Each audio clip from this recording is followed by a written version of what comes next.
All right, everyone. What's up, everyone? It's your boy Walter, and we're here in Kingsborough Focus, and we have a special debate about anime. Since anime is the most popular culture around this world, especially many influence are talking about anime, and we got our special guest right here. His name is Jared. He's a huge anime, and we're gonna talk about some debates about what is the big three, who are the big three, or what is the best arc of each anime sagas or genre from this day. What's good, my boy? It's good to see you. So how you been? I'm good. Everything's good. That's How are what's things up. with you? So talk about tell me talk about what do you like to do in your spare time? I'm mostly a musician. I do a lot of video editing, freelance work in the spare time. And like you said, when I'm not working, I'm probably watching some anime. All right, so we gotta get through the topic. In your opinion, who are the big three? Well, there's a little bit of an age gap here between the two of us, so I got like old schools, like even like Dragon Ball, Naruto. Some people debate that third one. I'm sure you got Yu Yu Hakusho. You got there's so many. I mean, some people will even put Sailor Moon up there because of what it did for the culture, and it brought it over to. It made anime open for multi-sexes. It made it, and that's really cool because a lot of women now, especially. Love anime. Megan Thee Stallion she's promoting it hardcore. I mean, she's one of the biggest rappers in the world, and she's promoting anime. That's so cool. Yeah, like many influencers, how you say, Chris Brown. Yeah, he's a good point. Yeah, he got a good point. Yeah, and who else? Wrestling. Wrestling. How many wrestling guys are wearing like Saiyan armor into the ring or some kind of form of, paying tribute to anime in one way or another? How about you? What are your big three? I'm curious. My big three, I might talk about from the 90s. So that's what I'm thinking. Dragon Ball, right? Sailor Moon, Yeah. Yu Yu Hakusho. See, that's a good lineup. Yu Yu Hakusho, that would have been on mine too. Yeah. That's a good one. In your opinion, there's a lot of speculating that people saying the new era, this new era is JJK, My Hero, and Demon Slayer. What's your opinion about that? I love Jujutsu Kaisen. I think it is super. I think more people need to watch it. I think it's it started when it was weird for people to check it out only on HBO and only through the ways it was available. So now that it's on Netflix, I think a lot of people are going to come in and enjoy it a lot. The animation style is really great.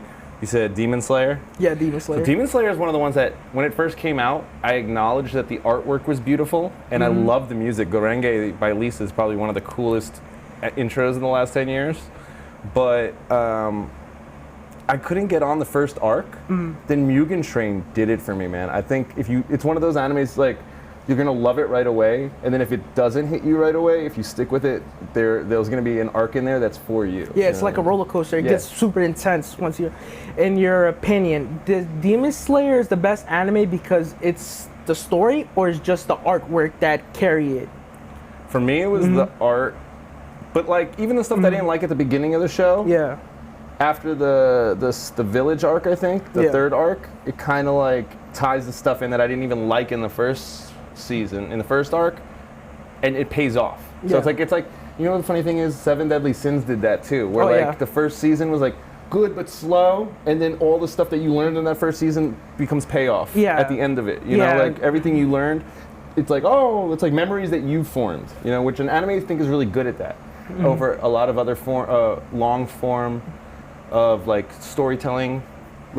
Anime really makes you feel like you have those memories with the characters just later on. When you watch Shippuden and they're referencing Naruto as a little kid, it makes you feel like something. It makes you feel like, oh, those are my memories too, those are my friends too. And they do, I think in general, anime does a good thing like that. All right. And just to bring one more thing we haven't talked about, because it's over, I think a lot of people aren't paying enough tribute and attention to Attack on Titan still. I think it's still for those people who didn't finish it, I think they need to go finish it. I know, Attack on Titan is one of a hell of a ride. People gotta enjoy watching. Crazy ride. It's really crazy. And how you say, since we're talking about shonen, in your opinions, what is the top 5 best tournament or fighting arcs that you enjoyed the most? Shonen Jump arcs, let's see. You have to put, with the Cell games up there? All right. Cell games right up there, man. Then you have the Chunin exams? Chunin exams right up there. I don't know if I have a third. What's your third?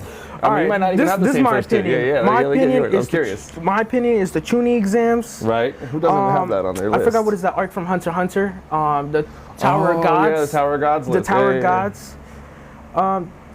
What else? I forgot what was this other arc. I might skip 3, but the second one. That's how I felt. That's how I felt. Second one. I mean, the second one is gonna be Tournament of Power. Ooh, yeah. Well, yeah. And then the first one, always gonna be the best, is the Dark Tournament from Yu Yu Hakusho. Yeah, Yu Yu Hakusho Dark. Yeah. There was also, what's it called? I'm gonna draw a blank, but most of the Dragon Ball tournaments are good, even the ones they have in the movies. Oh yeah, especially I like the World Martial Arts tournament. Yeah, the World You see each of the characters like Goku versus Piccolo Jr. Even GT's final arc was a tournament, wasn't it? No, it was the ending with Shenlong. And then Shenlong. he walks, and he's like, they have a tribute to him at the martial arts tournament, right? That's how it ends. He's like watching everybody there. Yeah, fighting with Goku Jr., Vegeta Jr. Yep. That's so cool. In your debate, who's like, how you say? I know there's a lot of people saying Goku's better than everything, but in your opinion, who is better? Who is stronger?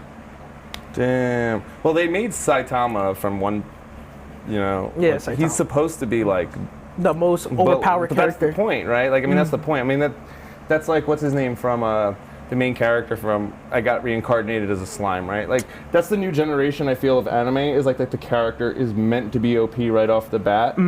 And like, you're now telling slice of life stories as opposed to, we're gonna fight everyone and their mother, like, we're gonna tell you a slice of life. Like, what does a super overpowered character eat for breakfast? Yes. Like, do they have a love life? Do they have a hard time making best friends? Stuff like that. I think that's where anime goes. So as far as like, who's the strongest still? As cheesy of an answer it is, you kind of got to give it to God. They always find a way for him to beat whoever he's fighting, even if it's not because of raw strength. Like Jiren, did he beat him on pure strength? No, he beat him on experience and teamwork and love and universes teaming up. Like Frieza doesn't want to help Goku, but he helped Goku. One of my debates, but I know some of my viewers never caught up to the arcs and sagas on One Piece. But this is my opinion. Who might win in a fight? Luffy, Mr. Fantastic, or Plastic Man? Oh my God. I'd have to give it to Mr. Fantastic only because of intelligence. It's like one of the 10 smartest people in the universe. I know. My opinion is Luffy because he got a lot of gears. And he's the main character. Yeah, he's the main character. Especially he got the ability. He masters some of the hockey's The technique. Fantastic Four are kind of like rocks, paper, scissors, right? Like they can beat each other anyway. So maybe Luffy would win that. That's probably and good. Plastic Man's ability have the same thing, but he could shapeshift to his whole body to objects, to things. He's also too jokey. I think he doesn't take it seriously enough. I mean, just like Luffy. But Luffy, when he gets serious, he goes. Yeah, he goes especially off. second gear. And I think that's honestly another thing that makes anime very relatable. You could have the loudest, goofiest character. You could have a Luffy. You could have a Naruto. You could have a Goku. But when things get serious, that's what it's a different person. Yeah, it's person. like people saying when Goku fights, he's Goku, but when he goes serious, real. he goes Kakarot mode. And that's very human, I think. That is. Human beings have that. Whether your best friend dies, you're gonna freak out. I don't know if you're gonna go blonde and have green eyes, but you're gonna, In your opinion, who's the best second MC? Like for example, we got Luffy with Zoro as his friend, Goku with Vegeta. For me, I was always a Vegeta guy. We keep going back to Dragon Ball, but it's There's hard. There's two characters I respect. I respect Vegeta. No, I respect Piccolo. He was there on the Z, but after that, when Vegeta was introduced, that's when they step him away. But my other second character is from Yu Yu Hakusho. His name is Hiei. Oh yeah. You know what the funny thing is too? As you were saying that, part of me is like, in My Hero, for instance, I love Tenya Ida, even though it's supposed to be like Bakugo or it's supposed to be like Bakugo or what's the kid with the two hair colors and the main character, one of the other main characters. They picked like 3, and I still like one of his other classmates more. Yeah. And a lot of shows have that though. You have to pick, and like for instance, Black Clover. It's supposed to be I love Yami.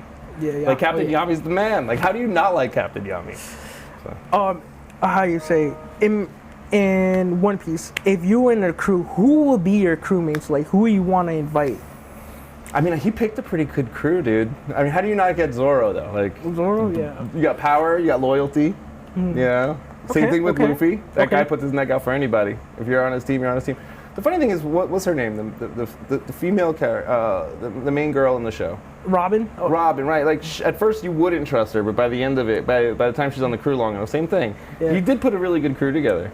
If you, what kind of devil fruit would you eat? Even though you might lose your ability of swimming. So The chop chop. Chop You have to fruit? go with chop chop. I forgot what was this devil fruit, but it's Endless Kid's devil fruit. That The was power good, of magnets and everything. Yeah. They're all pretty unbeatable. Yeah, if you really especially think about the it. downgrade part is that their ability is losing on water. Yeah. They can't swim. That sucks. All right, everyone. We might call it a day. Thank you for everyone. If you guys want to watch more of our podcast or debate about anime, you can follow up at Kingsborough Focus.